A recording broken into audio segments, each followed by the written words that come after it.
Welcome to the Nature JP channel. In today's episode, I will tell you about the hiccup I invite you to watch.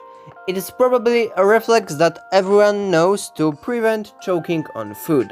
It is caused by a contraction of the diaphragm, the muscle that separates the abdominal cavity from the chest cavity. These contractions reduce pressure in the stomach but increase pressure around the throat and upper esophagus, helping to get rid of food trying to get into the airways.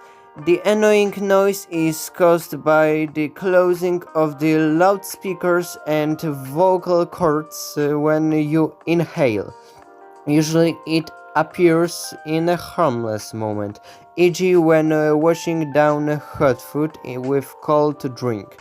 Basically, it should resolve on its own, although for one American guy, it lasted for 68 years. It's reflex that definitely annoys everyone. So that's all for today. Please like and subscribe. Bye.